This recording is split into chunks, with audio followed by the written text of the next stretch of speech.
Hi guys, this one today is about sex, intimacy, and the narcissist.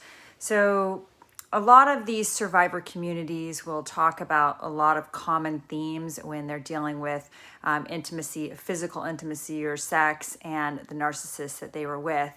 And some of these common themes that you may encounter are narcissists are very known for having a hidden sex life.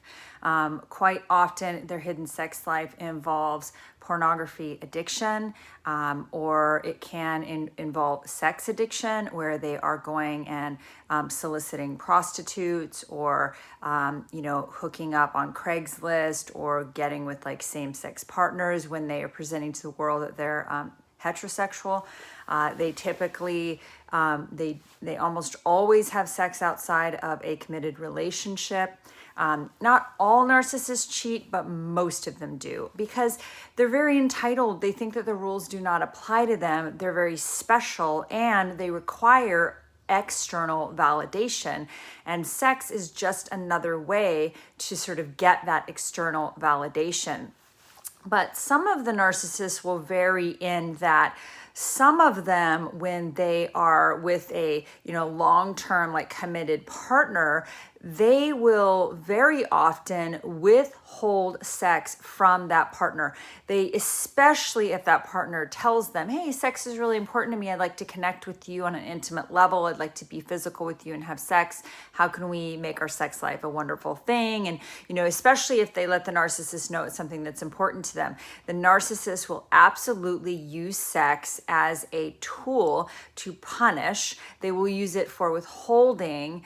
And, you may be in a relationship with a narcissist where, they're not having sex with you because they're punishing you for something you did 2 months ago and you have no idea what you did. So it's like this very weird passive aggressive way to punish by using withholding. And remember, everything for them is about control. So if they withhold sex, information, communication, intimacy, then they are the ones that have the power. Everything is about control and power for them. So if they can use sex to, have power over their victim, and also use it to punish their victim, and also use it to extract narcissistic supply, typically that will be with other people outside of that relationship. They're famous for being in a relationship, committed relationship, not having sex with their wife or husband or partner, and then having, copious amounts of sex with people that they have no commitment to outside of the relationship, whether that means they're paying for it, they're finding these people on the internet, they're on dating sites, they're on that old school Ashley Madison or Craigslist Backpage. That was an old school sort of thing that people did. I'm sure there's a ton of other sites I know nothing about, but you might be surprised again to find out that they're actually having same-sex hookups when you thought that they were completely heterosexual. That's very common as well.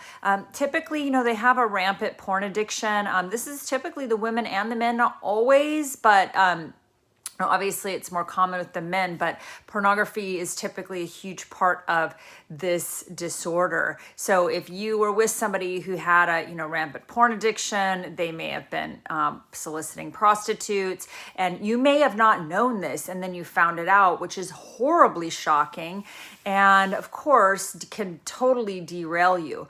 But part of the reason they also use the sex for withholding is because they really like, especially covert narcissists and sociopaths, they really like to make their victim feel like shit. They want to make that person feel less than and unwanted and ugly and unattractive. They're very good at that. They want to subtly manipulate that person to feel like they're just garbage. And they do this in all of their relationships. If you talk to their past partners, you're going to find some very, very common similarities to what you went through.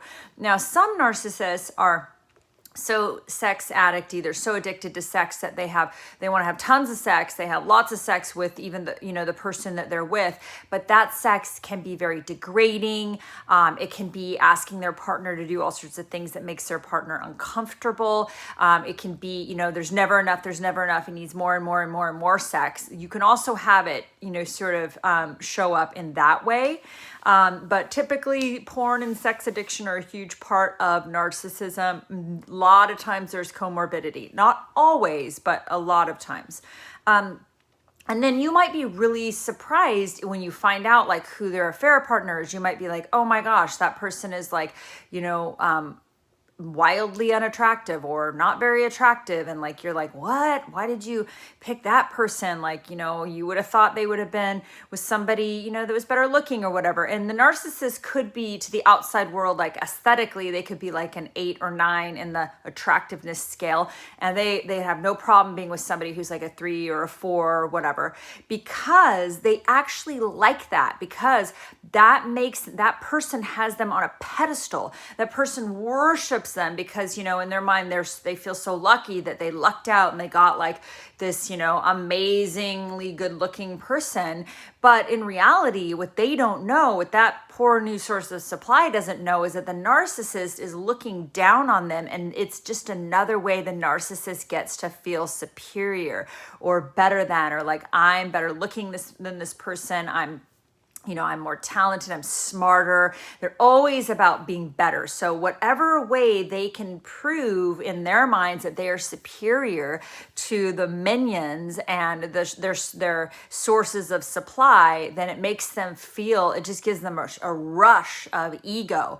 And you may also often see with narcissists, especially the covert ones, they might be like very, they feel so entitled that they may be very envious of other people that have maybe are with people that are like better looking or have more money. And they think to themselves, that person doesn't deserve that good looking person they're with. I deserve, I am the one that should be having all of that because I'm so special. Like in their minds, they have like a lot of that kind of thinking. So if you were in a relationship with a narcissist and you found out they were cheating, you might have found out they were cheating with your best friend. They may have been cheating with their best friend's husband. I had a client who said that the narcissist he was with was, with her best friend and was secretly cheating with the best friend's husband. That is how duplicitous these people are. They have no moral code. They have no moral compass. They have no boundaries. So they'll have sex with a goat, if it's going to give them the validation that they're seeking. No, just kidding. I'm so sorry. That was so inappropriate. But yeah, they have no boundaries. So you'll just be shocked when you find out the level of like what they went to, like where they went with their sex life. It's just like, it's crazy. But again, they're doing that because everything is about outside validation, and it's about filling up this big black hole in them that is so empty and blank, and they're just these empty shells of people. So I'm so sorry if you found out the narcissist you were with had a awful porn addiction, or maybe they even have a porn addiction. They were having sex with other people, but they were withholding sex from you. That's just one of their cunning and duplicitous ways of trying to hurt you in this really weird passive aggressive way, rather than having some courage to go and say, hey, I got some problems with you, let's talk about it, let's work it through, let's go to therapy, let's figure this stuff out, I don't like you the way you do this. They're very, very dishonest, especially the coverts and sociopaths. So I'm sorry if you experience that, but if this resonates with you, you are not alone. This is very common, sort of par for the course with the in narco land. So don't forget to like and subscribe. If you like this content, subscribe to my channel. I'm going to start trying to remind myself to say that in the beginning because I kind of forget that a lot. But I hope you guys have a wonderful day, and I hope that you're staying healthy, you're thriving, you're doing radical self-care. Thanks so much. Bye-bye.